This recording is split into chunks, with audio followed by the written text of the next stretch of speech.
Instagram पर एक साधारण हाय हेलो से शुरू हुई एक प्रेम कहानी का अंत हुआ एक टीन के डिब्बे में बंद हालत में, जो एक सेप्टिक टैंक के अंदर पड़ा हुआ था। लगभग 4 दिनों तक सड़े हुए पानी में पड़े रहने की वजह से उसका शरीर इस कदर खराब हो चुका था कि बाहर से चेहरा देखकर यह पहचान पाना असंभव था कि वो कौन है। सिर्फ हाथ पर बना एक टैटू ही एकमात्र सुराग था। उस टैटू पर लिखा था 26 मई 1992। इसे देखकर अंदाजा लगाया जा रहा था कि शायद ये उसकी जन्म तिथि हो सकती है। इस एक निशान के अलावा पुलिस के पास कोई और ठोस जानकारी नहीं थी, और यही बात इस पूरे मामले को बेहद चुनौतीपूर्ण बना रही थी। आज की ये सच्ची घटना मध्य प्रदेश के भोपाल में घटित हुए सिया अशराफी टैंक केस की है। निशातपुरा इलाके में एक खाली जमीन के पास कुछ बच्चे खेल रहे थे। तभी उन्हें अचानक एक तेज और असहनीय बदबू महसूस हुई। थोड़ी ही दूरी पर एक सेप्टिक टैंक था। जब बच्चे उस टैंक के पास गए तो उन्होंने देखा कि पानी के ऊपर एक टीन का डिब्बा तैर रहा है और उसी डिब्बे की तरफ से बदबू आ रही थी।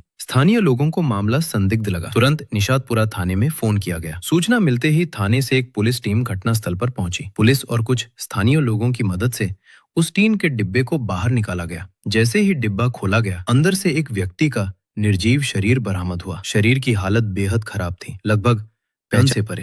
बाहर से देखकर यह समझ पाना मुश्किल था कि वो कौन है।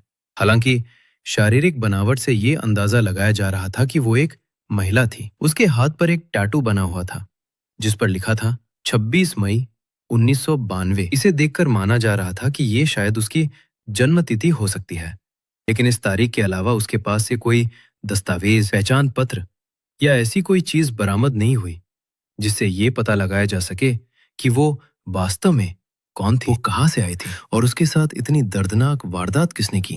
ये पुलिस के लिए सचमुच एक बड़ी चुनौती थी। हालांकि इस मामले में पुलिस की तत्परता काबिले तारीफ रही, क्योंकि मात्र 24 घंटे के भीतर ही पुलिस इस केस के असली आरोपी तक पहुंचने में सफल हो गई। टीन के डिब्बे में मिले शव की शारीरिक बनावट के आधार पर अंदाजा लगाया गया कि वो शायद सिया अशराफी हो सकती है। घटनास्थल से कुछ ही मीटर की दूरी पर कमल नगर इलाके में एक घर था जहां समीर नाम का एक ऑटो चालक रहता था। स्थानीय लोगों के मुताबिक सिया उसी के साथ वहां रह रही थी। जानकारी मिलते ही पुलिस टीम समीर के घर पहुंची, लेकिन वहां जाकर पता चला कि समीर घर पर मौजूद नहीं है। घर में उसकी माँ, भाई और बहन मौजूद थे। परिवार से पूछताछ की गई।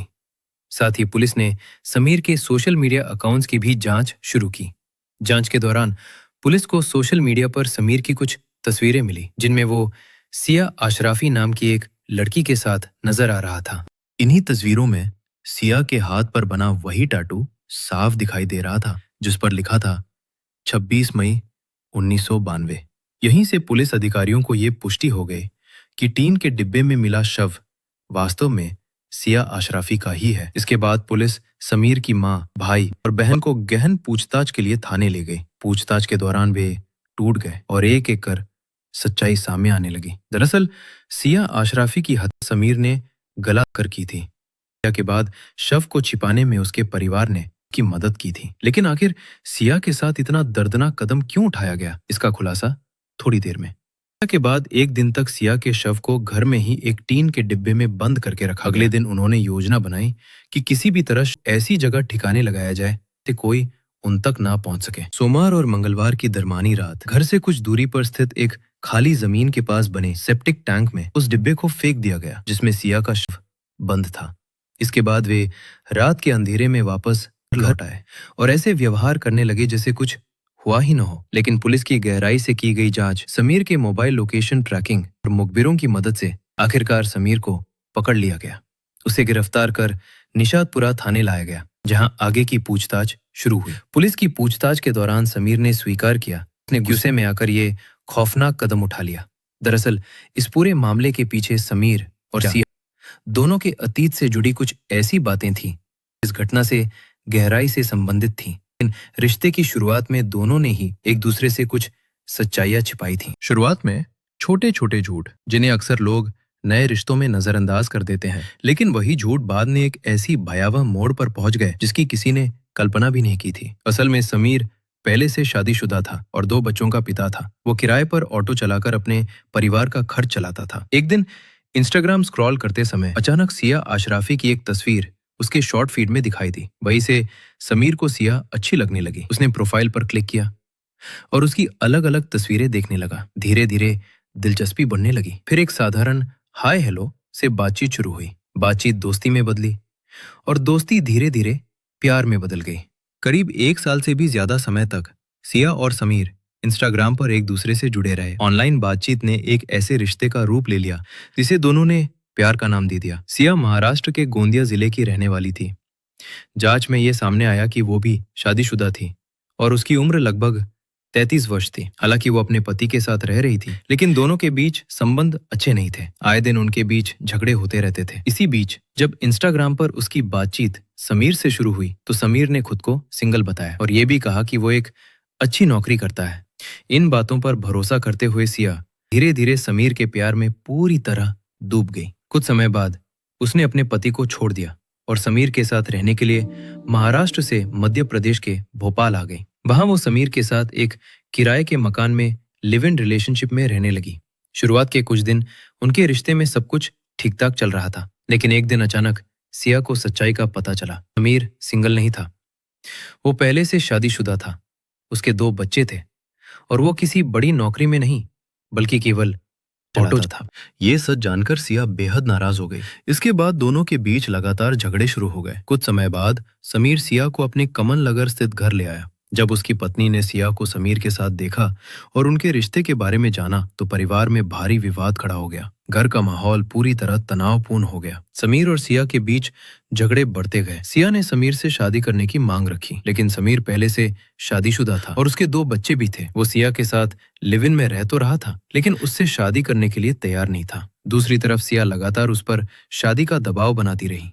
उसने साफ कहा कि अगर समीर उससे शादी नहीं करेगा तो उसे 5 लाख रुपए देने होंगे और अगर वो इसके लिए भी तैयार नहीं हुआ तो वो उसके खिलाफ कानूनी कार्रवाई करेगी। इसके बाद से सिया समीर पर शादी करने के लिए दबाव डालने लगी, लेकिन समीर किसी भी तरह शादी के लिए तैयार नहीं हुआ। बाद में समीर को पता चला कि सिया पहले से शादीशुदा थी और इतना ही नहीं, पति के साथ रहते हुए भी वो किसी और के साथ रिश्ते में थी, जैसा कि कुछ खबरों में बताया गया है। समीर ने बताया कि सिया ने ये सारी बातें उससे छिपाई थी, जिससे वो बहुत नाराज था। हालांकि समीर ने भी सिया को बताया था कि वो सिंगल है।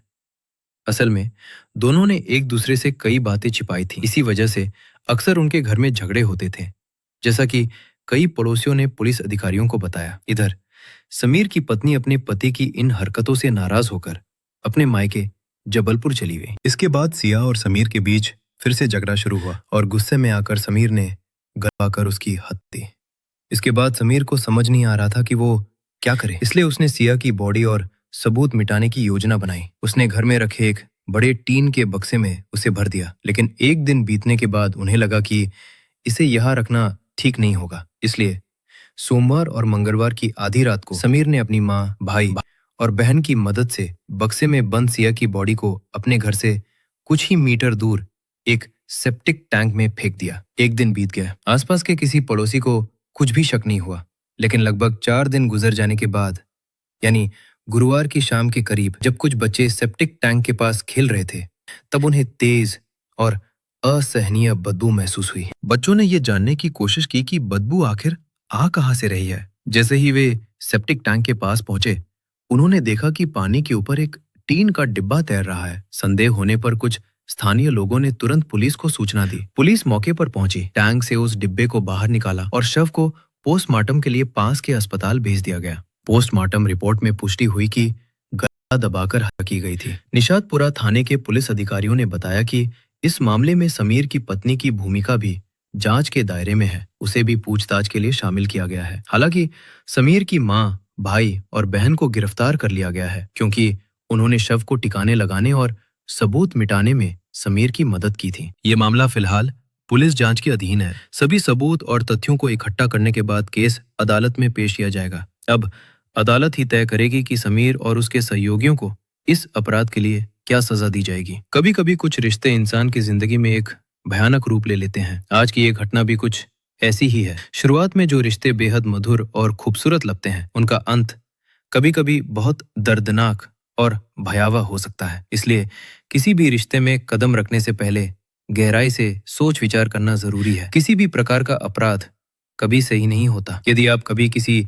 समस्या का सामना कर रहे हो तो कानून अपने हाथ में लेने के बजाय पुलिस प्रशासन की मदद जरूर ले। ये वीडियो केवल शैक्षिक और जागरूकता के उद्देश्य से बनाया गया है।